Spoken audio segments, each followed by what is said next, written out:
For more insight, let's bring in former Federal Reserve Vice Chairman Richard Clarida. He's now PIMCO's Global Economic Advisor. It's always good to catch up with you. Welcome back. Good to be here. What'd you make of UMich today? Not good. Hopefully it's a blip.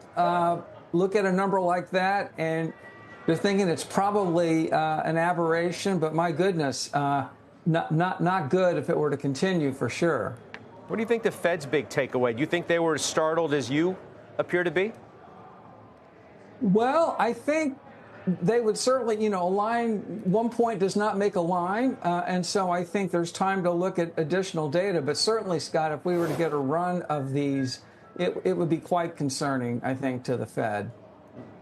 The Fed seems to be confused into, and I don't mean that in a negative, I think generally on what the impact of prospective tariffs are going to be on the economy and how to deal with it.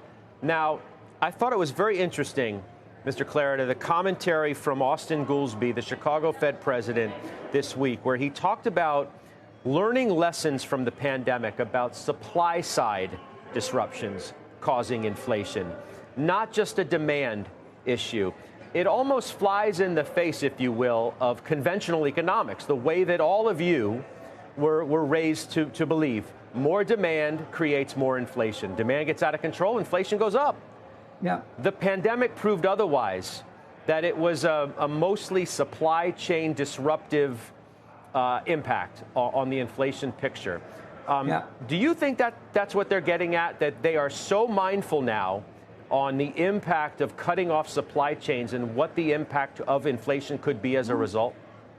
Certainly, supply shocks can push up inflation. We saw that in the 70s. We saw it 2 or 3 years ago. I think with regards to tariffs, the real question is going to be, are tariffs a bargaining chip for the White House or a battering ram? There was just news today, for example, that Europe may cut tariffs on U.S. Cars just to avoid the tariffs that we might put. So I think the Fed is not confused as it is. It's very uncertain about the details of the policy. But you are correct, Scott. There will be an adverse supply element to higher tariffs, especially because a lot of goods that we import are capital goods and inputs to production. I mean, what if they're both? They being tariffs, both a bargaining chip and a battering ram? Well, yeah, if it ends up being a battering ram that stays in place for a while, then that will then start to show up in the inflation data and potentially also in the production data for sure. I mean, when I tell you that, the Republicans, according to reports, are eyeing a $4.7 trillion reconciliation package on tax cuts, what's your reaction to that? Well, I think I've expected that all of the Trump tax cuts would be extended. The question mark is what will be the pay-fors on the other side of that. And from what I can tell, looking at the news coverage, there's no real consensus among Republicans themselves over how much of this to pay for. So obviously, if none of it's paid for, then that puts additional debt in the hands of the Treasury market. But again, like with tariffs, I think the details will be important, and it's just too soon to tell. I mean, the president himself, though, has suggested that tariffs are going to be the offset. Yeah. Do you not believe that they could be? Well, certainly they could. Again, that could be one of the approaches that Congress takes, to use some tariff or a lot of tariff revenue to offset the cost.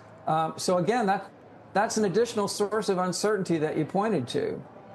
But I mean, that would suggest, I guess, is implicit in my question, that they would have to be more permanent than not. Well, if sure. you were going to use those as a primary source of trade-off, there's only one way to go. I'm not an expert on budget scoring, but you're right. I think Nor in order am I, believe for me. that to be offsetting other elements of the package, that there would have to be some assumption about them staying in place and thus not being the bargaining chip that I referred to a moment ago.